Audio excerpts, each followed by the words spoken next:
السلام علیکم ورحمۃ اللہ وبرکاتہ۔ الحمدللہ رب العالمین، نحمدہ ونصلی علی رسولہ الکریم۔ اما بعد، قال اللہ تعالی فی شان حبیبہ ان اللہ وملائکتہ یصلون علی النبی یا ایھا الذین آمنوا صلوا علیہ وسلموا تسلیما۔ اللہم صلی علی سیدنا نبینا شفیعنا حبیبنا مولانا محمد وبارک وسلم۔ الحمدللہ ثم الحمدللہ۔ آج ہمارا یہ 171واں درس ہے، یعنی کہ 171، اور آج ہم سورہ آل عمران کی 16ویں آیت اور 17ویں آیت سے آج اس درس کا ہم آغاز کرتے ہیں۔ سماعت فرمائیے ترجمہ اور اس کی مختصر تفسیر۔ اللہ تبارک و تعالیٰ قرآن مجید میں ارشاد فرماتا ہے کہ فاعوذ باللہ من الشیطان الرجیم، بسم اللہ الرحمن الرحیم۔ الذین یقولون ربنا اننا آمنا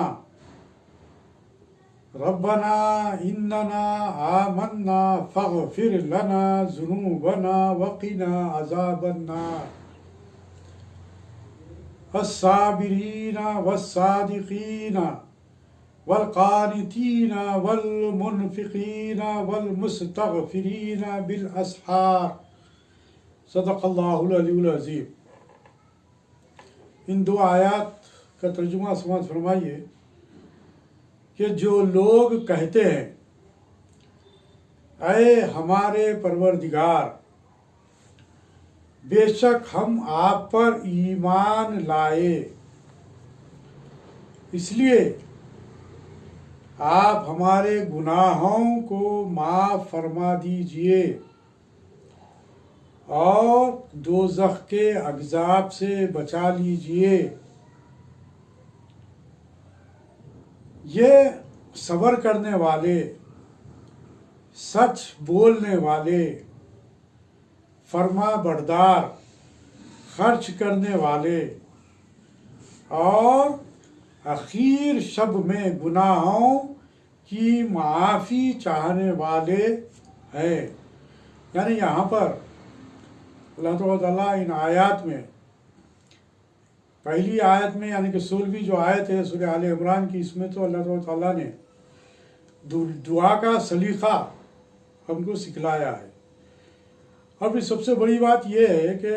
یہ وہ لوگ ہیں جو ایمان رکھتے ہیں، ایمان والے ہیں۔ اس کے تعلق سے تفصیل آپ کے سامنے آئے گی کہ اس قدر پکا ایمان رکھنے کے باوجود بھی وہ راتوں میں اٹھ کر اللہ تعالیٰ کے حضور دعائیں کرتے ہیں، گڑ گڑاتے ہیں کہ اے باری تعالیٰ تو ہمارے گناہوں کو معاف کر دے۔ اللہ تعالیٰ اپنے متقی بندوں کے اوصاف ان آیات میں بیان کیا اور کہتا ہے کہ یہ وہ لوگ ہیں، یعنی کہ ایمان والے یہ وہ لوگ ہیں جو اپنے پروردگار سے کہتے ہیں کہ ہم تجھ پر اور تیری کتاب پر، یعنی کہ ایمان مفصل جو ہے اس کو جیسے یہاں پر بیان کیا گیا ہے کہ تجھ پر اور تیری کتاب پر اور تیرے رسولوں پر اور ایمان لائے، ہمارے اس ایمان کے باعث جو تیری ذات پر اور تیری شریعت پر ہے، تو ہمارے قصوروں کو اپنے فضل و کرم سے معاف فرما اور ہمیں جہنم کے عذابوں سے نجات دے۔ یہ متقی لوگ اطاعت خدا تعالی بجا لاتے ہیں اور حرام چیزوں سے الگ رہتے ہیں، یعنی کہ بچے رہتے ہیں اور صبر و سہارے سے کام لیتے ہیں۔ یہاں پر تقویٰ و پرہیزگار لوگوں کے جو اوصاف حمیدہ ہے وہ یہاں پر بیان کیے جا رہے ہیں کہ وہ لوگ صبر کرنے والے ہیں اور سچ بولنے والے ہیں اور فرما بردار ہیں، یعنی کہ اللہ تبارک تعالیٰ کے احکام پر اپنے گردنوں کو جھکا دیتے ہیں، اللہ تبارک تعالیٰ کے احکام پر عمل پیرا ہوتے ہیں، خشوع و خضوع لانے والے ہیں، اطاعت اور خضوع کے ساتھ اپنے مال جو اللہ تبارک تعالیٰ نے انہیں عطا کیا ہے اس کو اللہ کی راہ میں جہاں جہاں بھی اللہ تبارک تعالیٰ نے حکم دیا ہے وہاں پر خرچ کرتے ہیں، یعنی کہ احکام خداوندی کے تحت، یعنی دائرے کار میں کہ جہاں پر خرچ کرنا ہے وہیں پر خرچ کرتے ہیں۔ لیکن ساتھ میں یہاں پر یہ بات بتلائی گئی کہ یہ لوگ بخل سے اور کنجوسی سے کام نہیں لیتے، بلکہ جہاں خرچ کرنے کا حکم دیا گیا ہے وہاں پر خرچ کرتے ہیں، اور یہ سچ بولنے والے ہیں، فرما بردار ہیں، اور پھر اللہ کی راہ میں خرچ کرنے والے ہیں، اور آخر شب میں گناہوں کی معافی چاہنے والے ہیں، یعنی کہ یہ خود بھی برائیوں سے بھی بچتے ہیں اور اللہ تبارک تعالیٰ سے دعا گو بھی ہیں کہ اے باری تعالیٰ ہم کو گناہوں سے بچائے رکھ تاکہ ہم جہنم کے عذاب سے بچ سکیں۔ اس آیت میں اللہ تبارک تعالیٰ ان لوگوں کی صفات بیان کی گئی ہے جنہیں پچھلے سبق میں یعنی کہ گزشتہ آیت میں متقیوں کا تذکرہ کیا گیا تھا کہ متقی کون ہیں، اس کے تعلق سے بات ہمارے سامنے آئی تھی۔ یہاں پر وہ متقی کون ہیں اس کو جو سو بیان کیا جا رہا ہے کہ یہ وہ لوگ ہیں کہ اپنے تقویٰ اور پرہیزگاری پر غرور اور گھمنڈ کرنے کے بجائے عز و انکساری کا نمونہ بنے رہتے ہیں۔ اس سے پہلے بھی یہ بات کئی مرتبہ سامنے آ چکی ہے کہ جو لوگ تقویٰ و پرہیزگاری اختیار کرتے ہیں ان میں تکبر اور غرور پیدا نہیں ہوتا، ان کے اندر انکساری پیدا ہوتی ہے، کیونکہ وہ جو بھی عمل کرتے ہیں اللہ تبارک تعالیٰ کی خوشنودی حاصل کرنے کے لیے کرتے ہیں، اور ایسے ہی لوگوں کو متقی و فرما بردار کہا گیا ہے،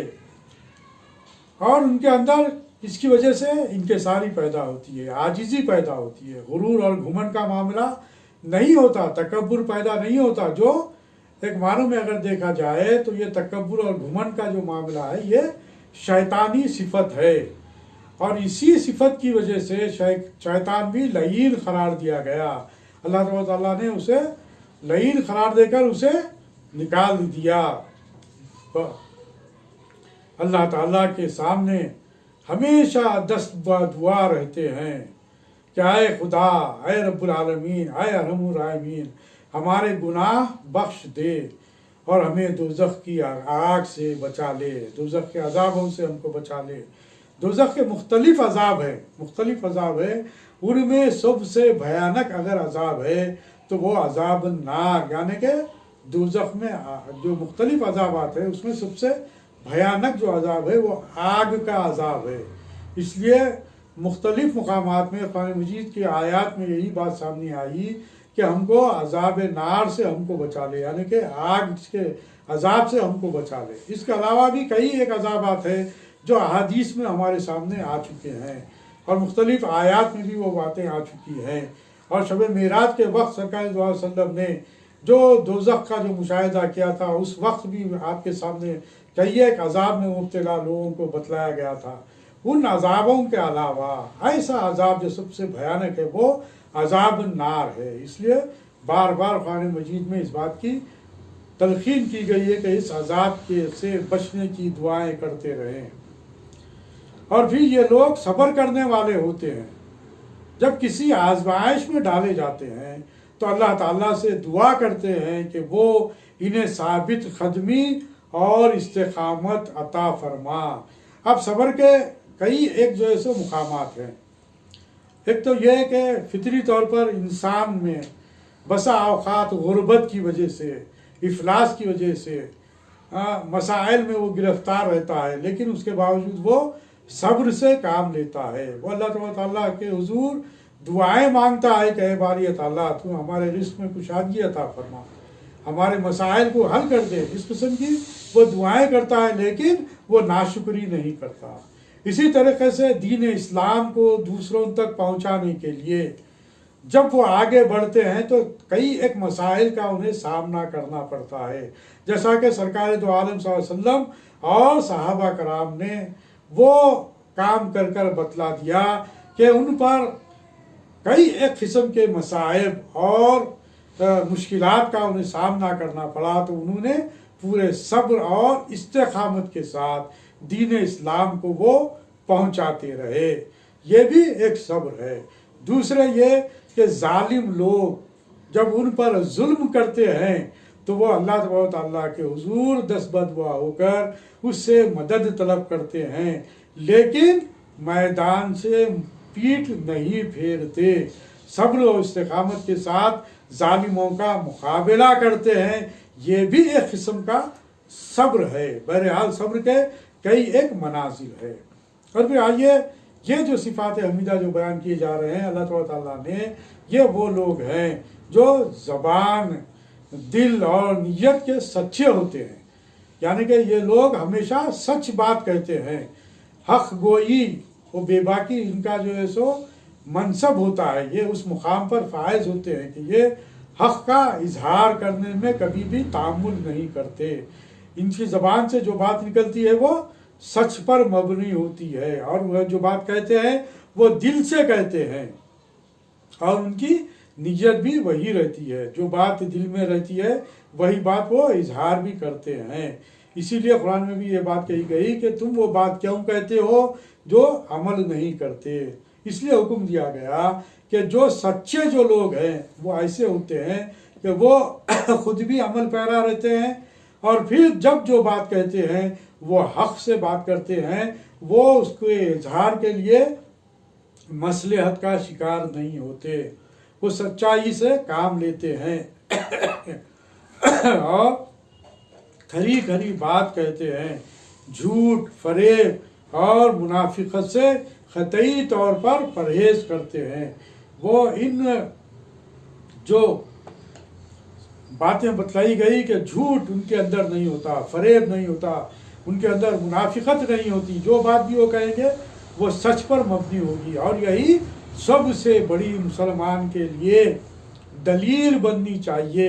کہ سرکار دو عالم صلی اللہ علیہ وسلم کی سیرت کا جب ہم مطالعہ کرتے ہیں تو یہی بات آپ کے سامنے آتی ہے کہ سرکار دو عالم صلی اللہ علیہ وسلم کے سر مبارک پر نبوت کا تاج رکھنے سے پہلے آپ کی اپنی جو زندگی اہل مکہ میں گزری تھی، اس طرح گزری تھی کہ تمام اہل مکہ آپ کو صادق کہتے تھے، صادق مانتے تھے،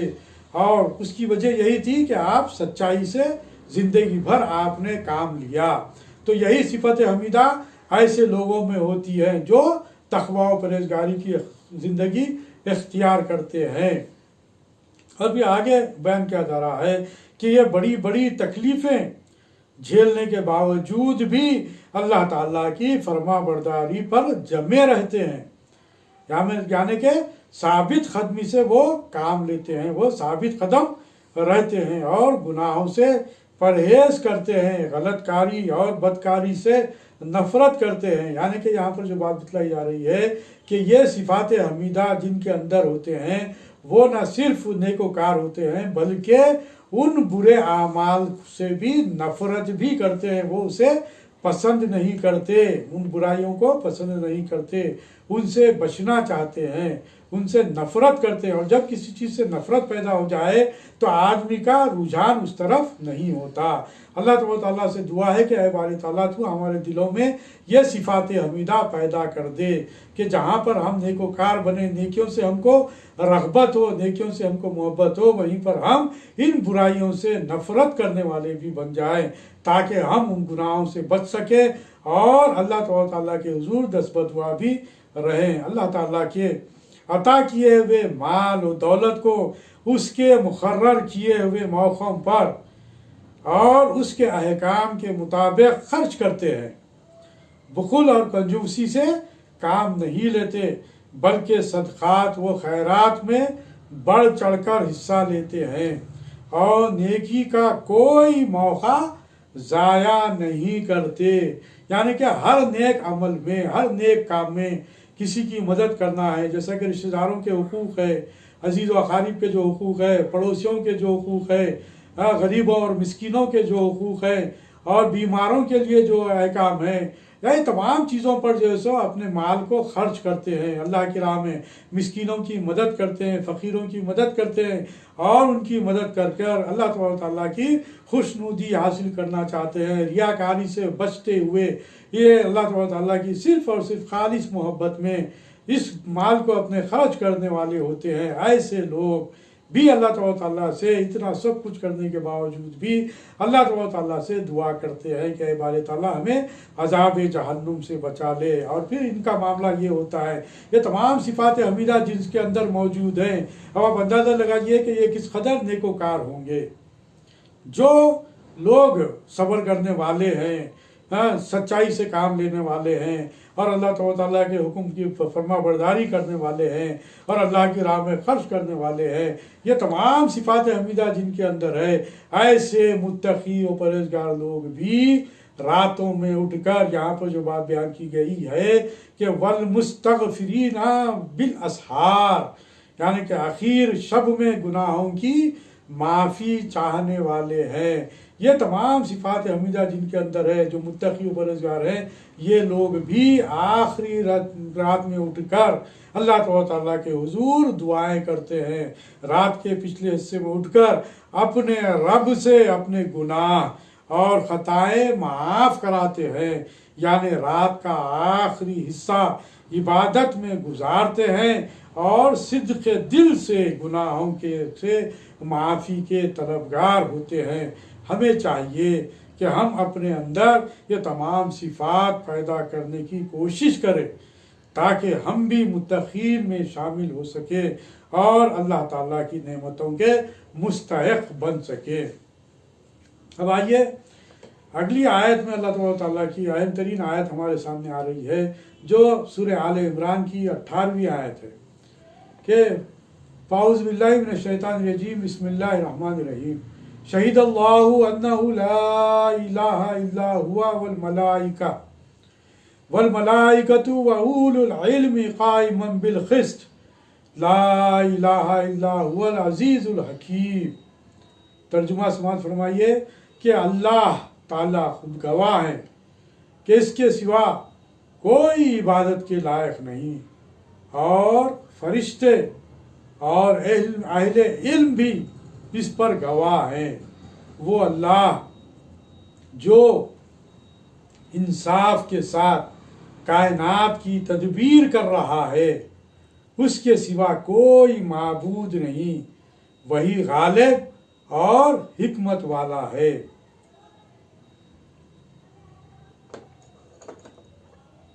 شہید اللہ، اللہ نے گواہی دی، یعنی خود اللہ تعالیٰ نے اس بات کی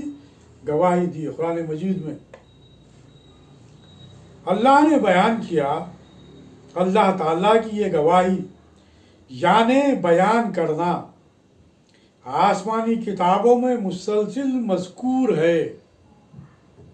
اس کے علاوہ کائنات کا ایک ایک ذرہ شہادت دے رہا ہے کہ عبادت کے لائق رب العالمین کے سوا کوئی نہیں. کتب الہی کی شہادت نقلی دلیل کی حیثیت رکھتی ہے، یعنی کہ جتنے بھی کتابیں اللہ تعالیٰ کی جانب سے نازل ہوئی ہیں، ان تمام میں اس بات کی گواہی، توحید کی گواہی دی گئی ہے. اور یہ جو کتابوں میں جو ہے پوری ہر ایک طریقے سے ہر ایک کے سامنے، تمام اقوام کے سامنے، تمام انبیاء کی امتوں کے سامنے پیش کی جا چکی ہے. اللہ تعالیٰ کی احکام نازل ہو چکے ہیں. اور اس کے علاوہ زمین و آسمان کی تمام چیزیں عقلی دلیل کا کام دیتی ہیں کہ جدھر بھی نظر اٹھاؤ اللہ تعالیٰ کی کبریائی، اللہ تعالیٰ کی خلاقیت کا اظہار ہوتا ہے. گویا عقل و نقل دونوں قسم کے دلائل اس میں موجود ہیں کہ اللہ ہی رب العالمین ہے، اس کے سوا کوئی عبادت کے لائق نہیں. کیونکہ وہی خالق ہے، وہی پروردگار ہے۔ اس لحاظ سے ہر ایک کا لیے ضروری ہے کہ وہ توحید پر قائم ہو جائیں، لا الہ الا اللہ کو دل سے مان لے اور زبان سے اقرار کر لیں، اور پھر اللہ تبارک تعالیٰ کے احکام پر عمل پیرا ہو جائیں۔ اب اس کے اندر ایک اور بات یہ بیان کی جا رہی ہے، کل والملائکہ، اور فرشتے بھی، یعنی فرشتے بھی یہ گواہی دے رہے ہیں کہ اللہ تعالیٰ کے سوا اور کوئی ہستی عبادت کے لائق نہیں۔ گویا یہ بھی واضح کر دیا گیا کہ خود فرشتے جنہیں مشرک قومیں دیوی اور دیوتا سمجھتے ہیں، اللہ کی توحید کے گیت گاتے ہیں۔ یعنی کہ مشرکین مکہ کا یہ کہنا تھا کہ یہ جو فرشتے ہیں یہ اللہ کی بیٹیاں ہیں۔ اس بات کی بھی باتیں گزشتہ آیات میں آ چکی ہیں کہ وہ لوگ جو ہے سو اس بات کا اظہار کرتے تھے فرشتوں سے متعلق ان کا ایمان یہ تھا۔ تو جبکہ فرشتے خود اس بات کا جو ہے سو اظہار کرتے ہیں، اس بات پر ایمان رکھتے ہیں کہ اللہ ہی رب العالمین ہے اور اس کے سوا کوئی عبادت کے لائق نہیں۔ تو یہاں پر یہ بات بھی پیش کر دی گئی مشرکین کے لیے۔ اور پھر اس کے علاوہ جو بات سامنے آ رہی ہے ہمارے کہ وہ اولو العلم کہا گیا، کہ علم والے یعنی کہ عالم لوگ۔ علم کے معنی جاننا اور معلوم کرنا ہے۔ علم محض حرف شناسی اور کتابوں کی ورق گردانی کا نام نہیں، بلکہ شریعت میں علم الحقائق والاشیاء، یعنی اشیاء کی حقائق کا علم اور معرفت حقیقت کا نام ہے۔ یعنی کہ معرفت حقیقت، معرفت جو ہے اس کی جو بنیاد ہے اس کو جاننا، وہ اصل علم ہے، خواہ وہ غور و فکر کے ذریعے سے ہو یا تجربات و مشاہدات کے ذریعے سے ہو۔ لہٰذا اولو العلم سے مراد وہ اہل علم ہیں جو حقیقت کو جاننے اور پہچاننے کی صلاحیت رکھتے ہیں۔ اسے عالم قرار دیا گیا کہ اس کی گہرائی اور گہرائی سے واقف ہوتے ہیں۔ جیسا کہ مثال کے طور پر ایک بات ذہن میں رکھیے کہ ہمارے سامنے دیوار اٹھی ہوئی ہے، یہ دیوار کس طریقے سے بنائی گئی؟ تو جس نے دیکھا کہ دیوار اٹھتے وقت کیا اشیاء استعمال کیے گئے، تو جو دیکھا وہ کہے گا کہ اس کے اندر اینٹ ہے، اس کے اندر سیمنٹ ہے، یا گچی ہے، یا چونا ہے۔ جو دیکھا، جو اس کا مشاہدہ رہا، وہ اس کو بیان کر دے گا۔ لیکن اور کوئی اگر رہا، اس کے اندر اور گہرائی والی تحقیق والی بات رہی، تو وہ یہ بات ہمارے سامنے آئے گی کہ اس میں جو اینٹ لگائی گئی ہے وہ اینٹ کس طریقے سے بنی گئی، اسے کس طرح بنایا گیا، یہ جو گچی بنائی گئی یہ گچی کس طریقے سے بنی، یہ سیمنٹ لگائی گئی یہ سیمنٹ کس طریقے سے بنی۔ تو یہ تمام چیزوں کو اور گہرائی سے جو مطالعہ کریں گے تو اس کا علم حاصل ہوگا۔ اسی طریقے سے قرآن مجید ہو یا دیگر علوم ہو تو اس کی گہرائی اور گہرائی کے ساتھ اس کا معنی اور مطالب اور تفاسیر کا جب تک کہ آپ مطالعہ نہیں کریں گے اس وقت تک آپ حقیقی معنوں میں علم والے نہیں رہیں گے۔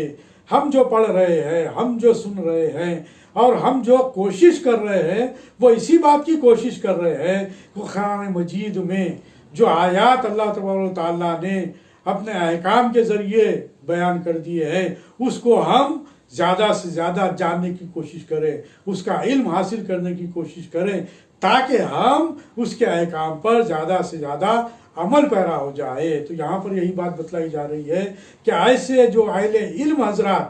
یہ جو بات بیان کی گئی کہ یہ لوگ بھی اس بات کی گواہی دیتے ہیں، لیکن اب یہاں پر جو باتیں آپ کے سامنے آ رہی، مختصر آپ کے سامنے بات رکھ دوں گا، وہ یہ کہ اس سورت کے آغاز میں نجران کے عیسائیوں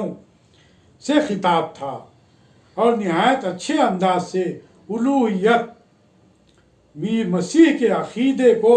غلط بتا کر توحید کا اعلان کیا گیا تھا۔ درمیان میں اور چیزوں کا ذکر کیا